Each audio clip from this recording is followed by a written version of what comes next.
Cassette número 3, la entrevista es al señor Ámsterdam. Me dijo en un momento que durante la mañana hasta la tardecita se escondían en el búnker. Sí, hasta la tardecita, a las 3:30. Nadie los buscaba.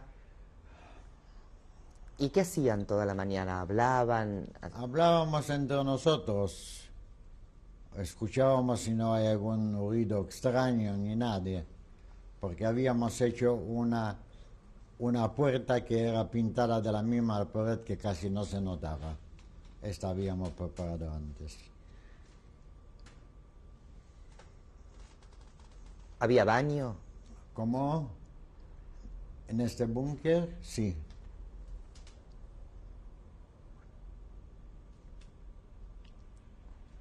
¿Era mixto? ¿Había mujeres también?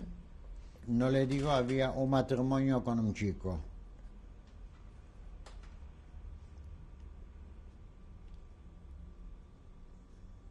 Que después, cuando se liquidó el gueto, había un solo alemán bueno, donde este matrimonio lo llevó fuera del gueto donde se escondieron. Después le mandaron a este alemán al frente ruso, cuando averiguaron que él ayudó a los judíos. Ni me acuerdo el nombre, cómo se llamaba. Pero él era muy bueno.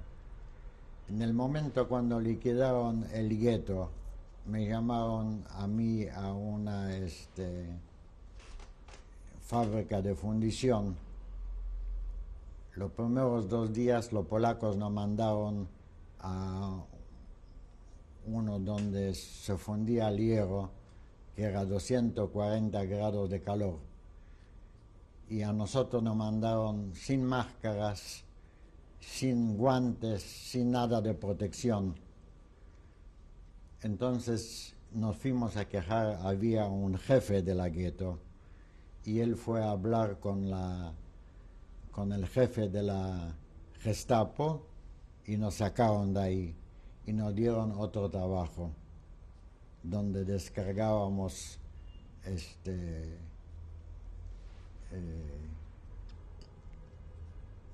carros de arena que se necesitaba, que se usaba para esto también. En este carro, en muchas oportunidades, los polacos me traían pan y yo lo repartía entre varios muchachos y le di a cada uno un cuarto de estos panes grandes. Así los alimentaba. Aparte, ahí en este lugar recibía yo 100 zloty por mes de los guerrilleros. Y así yo podía alimentar a un grupo ahí de 12 personas. ¿De qué guerrilleros? ¿Cómo? ¿De qué guerrilleros? No entiendo. Usted dice que recibía un dinero por mes. Sí entraban de los cosos, ¿cómo se llama? De los guerrilleros, me mandaban a través de polacos. Había unos cuantos donde nos habían llevado, ellos sabían, era poco, nos llevaron y nos repartían plata. ¿Y dónde estaban estos guerrilleros? Y afuera eran judíos que a través que tenían contacto con polacos, no le dije que los polacos estaban en 2 grupos repartidos. Uno era que eran a favor de judíos y uno eran antisemitas. Y nosotros recibíamos hasta que liquidaron este lugar acá. De principio yo me olvidé contarle también que cuando nos llevaron a este lugar, ¿A cuál lugar? la fundición de hierro, entonces el primer día cuando nos trajeron ya tenían preparado barracas y todo ahí para todos. El primer día cuando entramos, Entonces nos pusieron todo en fila y había un muchacho que era también un amigo de mi hermano, mayor que yo lo encontré después de la guerra acá, en un teatro de casualidad en una parque. Se llamaba Friedman. Y le dijeron que él señala a todos los que vivían en este lugar, Narzecznie 88, que era la última casa del gueto ahí. Entonces, él dijo que yo no reconozco ninguno en este momento, y cuando estaba al lado mío me dice, este es, y él dijo que no, y él me salvó la vida. Porque algunos sacaron y fusilaron. Porque esta casa era muy grande, vivían ahí como 80 personas. Tenía muchas habitaciones.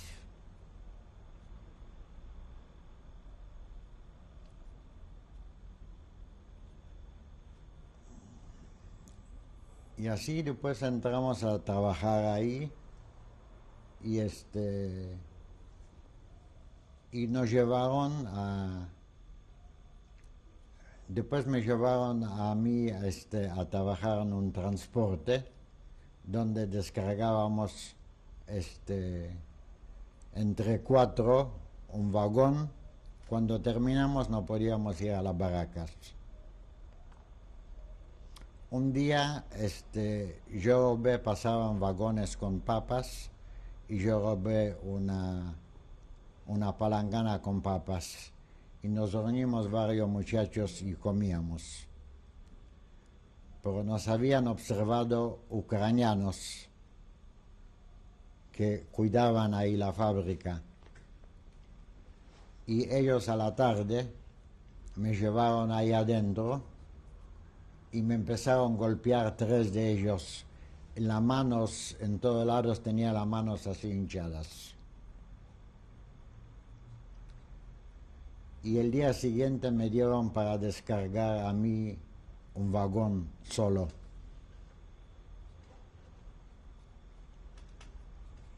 En esto, cuando me golpearon así, pasaba este alemán bueno que salvaba a los judíos, que yo le digo.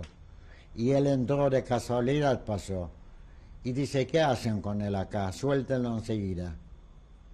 Y me soltaron. Pero a la noche, eran las 3 a la noche, entonces empezaron a llamarme a mí y a otros que me ayudaron porque ellos sabían que con estos brazos golpeados no podía trabajar yo. Que se presenten estos ucranianos, que se presenten todos los que me ayudaron a descargar.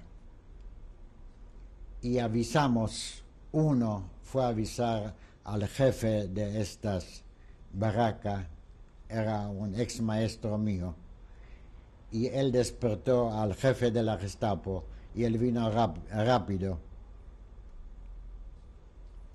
y mandó a estos ucranianos a casa. ¿Dónde era esto? En esta, donde había la fundición, ahí ahí descargábamos carbón, descargábamos otra cosa. Las papas eran transporte que iban a otro lado, no eran para nosotros. ¿Dónde era esta fundición? ¿En Czestochowa? 6 kilómetros de la ciudad. ¿Y las papas, por ejemplo, las cocinaron? Sí, ¿sabe cómo lo cocinamos? Habían caños donde salía vapor y ahí lo cocinábamos. Éramos un grupo de 6 que trabajamos en el transporte porque teníamos media hora de descanso para comer. Y cuando comimos estas papas dijimos, si algún día sobrevivimos, lo único que vamos a comer era esto. ¿Qué otras comidas les daban? ¿Cómo? ¿Qué comidas les daban en la barraca? Una sopa que yo nunca le probé. Y era la tarde cuando volvimos del trabajo. Como yo tenía plata y tenía pan de donde vendía ahí, me alimentaba con esto. Nunca fui a buscar la sopa. Porque en un día se pusieron 12 gendarmes de un lado y 12 del otro y dijeron a la gente que pasa a buscar la sopa. Y cada uno que sacó, yo ni me presenté ahí, fui a otro lado. Cada lado que pasó lo golpeaban con los cosas que tenían maderas y todo y le dejaban a alguno, casi lo mataban. Después le llevaban a enfermería a esta gente. Yo no me presenté, no quería comer. No comí sopa durante 2 años casi. Vivía solamente de cosas secas. ¿Cómo hacían para higienizarse? ¿Perdón? ¿Cómo hacían para higienizarse? ¿Había baños? ¿Cómo era con la higiene? Sí, había baños para lavarse. Nos lavábamos, le lavábamos los pies.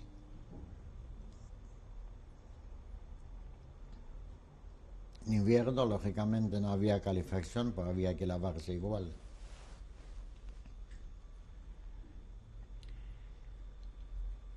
¿Y tenía una cama para usted en la barraca? Sí, cada uno tenía uno en estas barracas.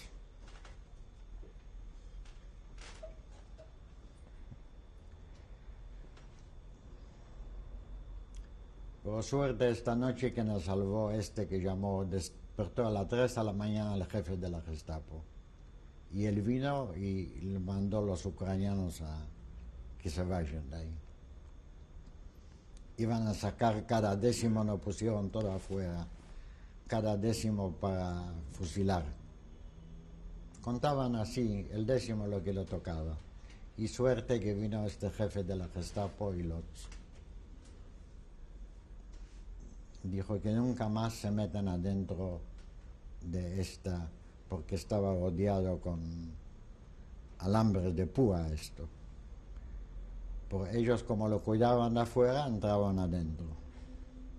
Eran los mismos que me golpeaban a mí el brazo.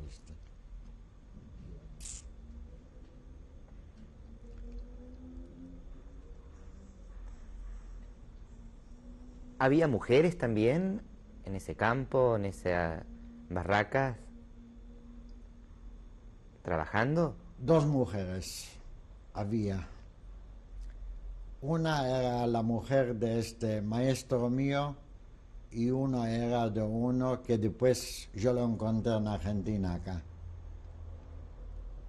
Se llamaba, tenía negocio en el 11. Me olvidé el nombre.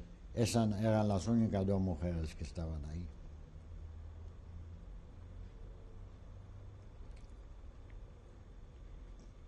¿Qué sucedió luego?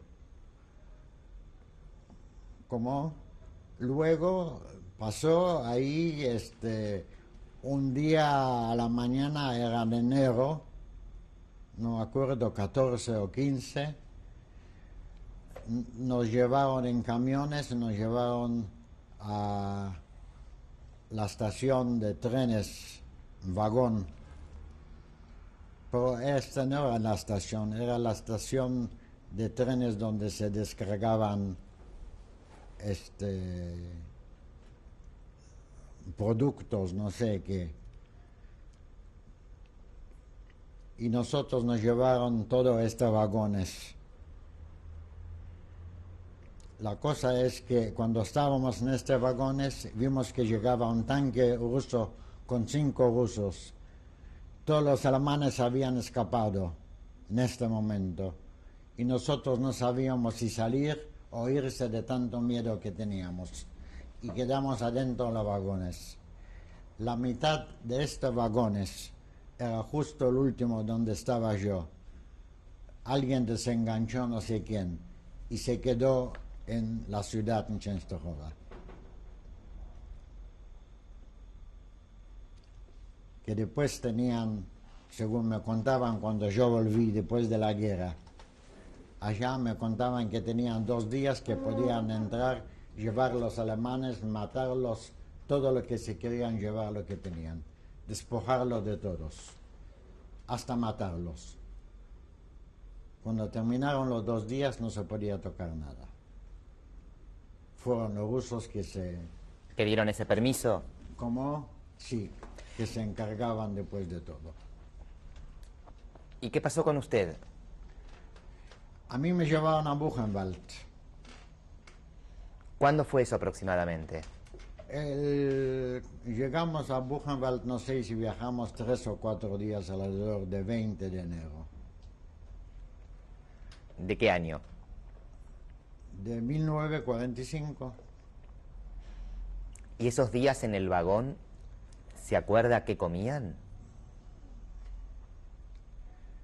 Nos daban un pedacito de pan de 10 centímetros, una rodejita. Esto comimos los 4 días. Ahí cuando llegamos a Buchenwald, encontré a este médico que a mí me habían dado este permiso.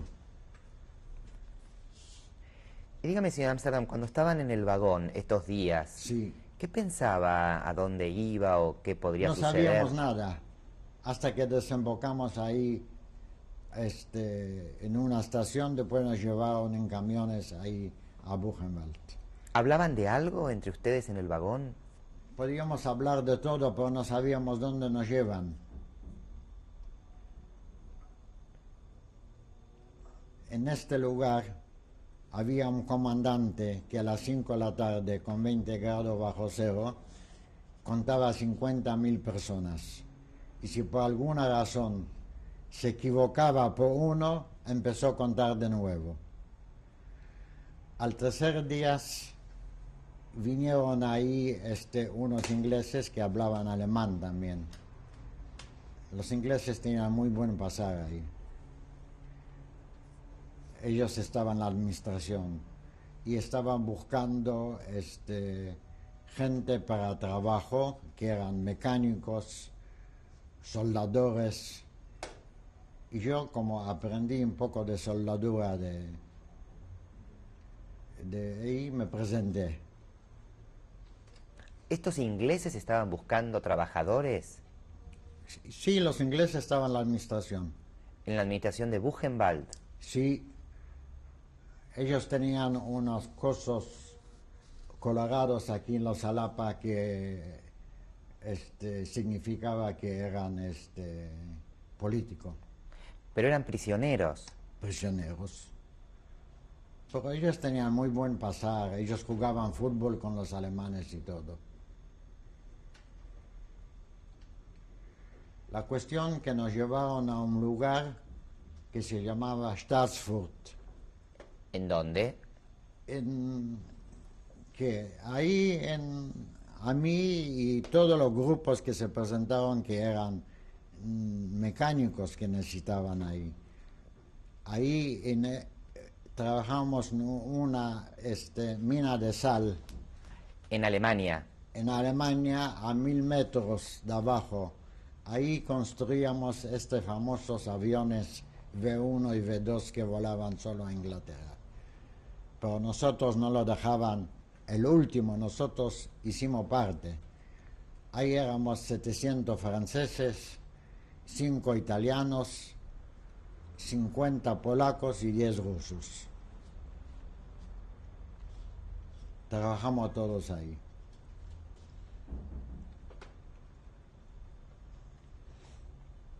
Hasta un día,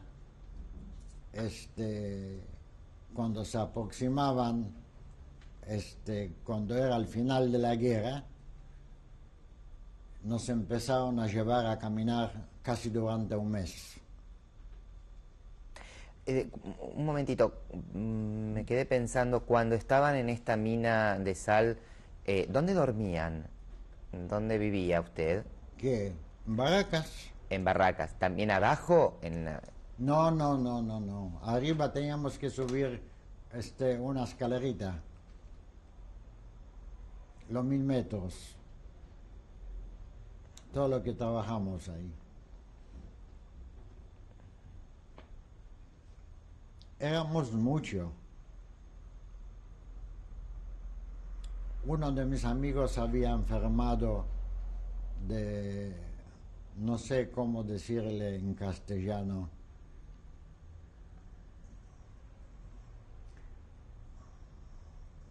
se llamaban polacos zapalenie mózgu, era algo en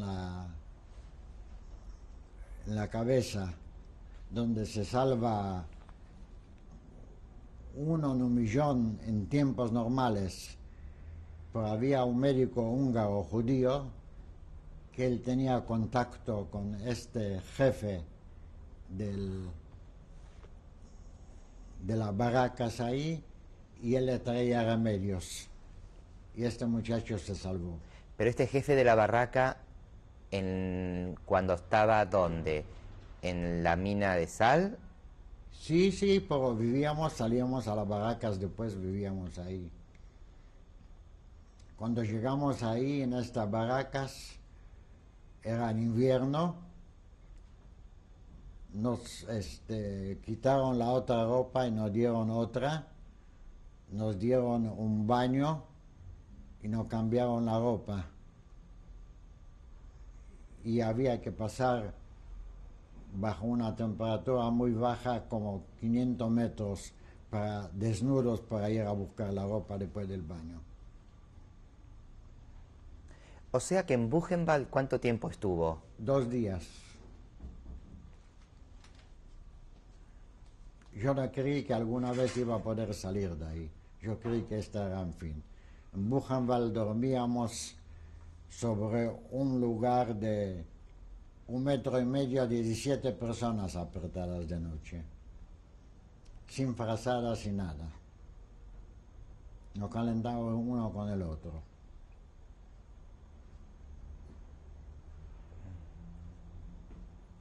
Yo nunca creí que alguna vez iba a poder salir de ahí vivo.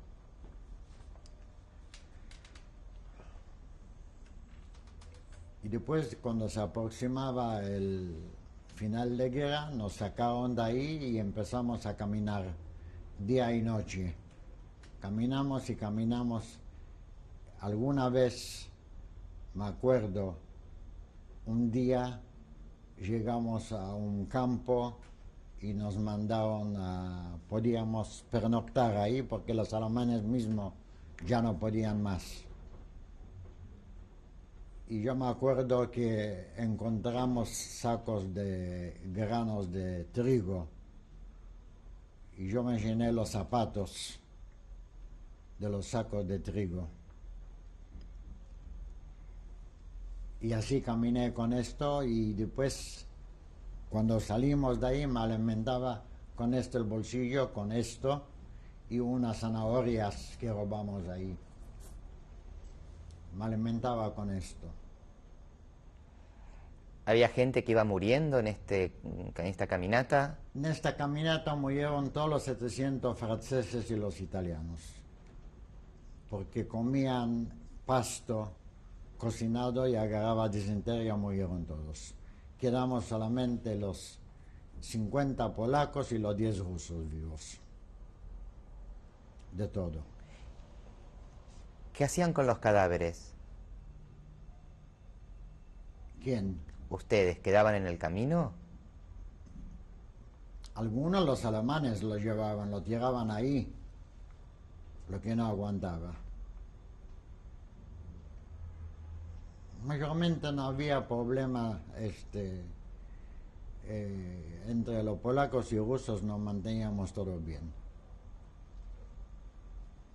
Me acuerdo que un día estábamos sentados alrededor a la tarde en un círculo y un alemán le dijo al otro: ¿qué hacemos con esta mierda acá? Y el otro lo contestó y lo llevamos a un lugar y lo fusilamos. Cuando yo escuché esto,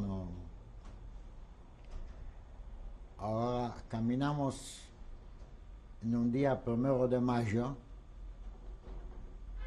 paramos en un lugar y estaban buscando un electricista que sabe arreglar radios. Era uno de los compañeros míos, éramos 3. Entonces cuando él volvió, dijo, estamos todos salvados. Hitler ya no está y Dönitz tomó el poder. Y en este momento, y seguíamos caminando. Un día, a la noche, eran 3 días antes de terminar la guerra, este muchacho que arregló la radio dice, yo no me voy de acá, yo me escondo en el bosque, porque ya eran las noches donde se juntaban los tanques que querían escaparse de los rusos, se juntaban, se mezclaban, ellos mismos no sabían para qué lado ir, querían caer en la mano de americanos.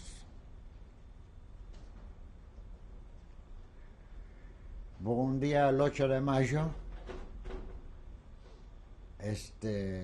era un día soleado, nos sentaron al lado de un río, nos lavamos los pies, la cara y todo, y los alemanes fueron ahí a descansar ahí adentro, qué sé yo, de las casas. Era como un campo con un riachuelo chiquito así, pero era agua limpia. Eran las 3 de la tarde cuando los alemanes empezaron a salir y a gritar, los rusos están acá, y se escaparon todo un bosquecito. Y nosotros ninguno estábamos en condiciones para correrlo o agarrarlo. Ellos tenían las armas.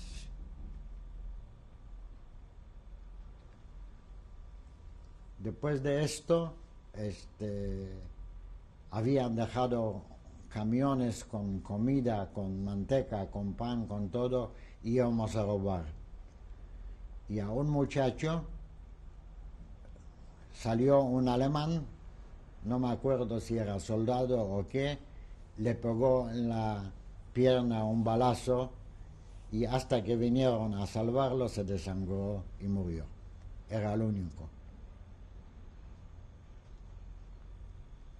Era de la ciudad también de nosotros, de Częstochowa.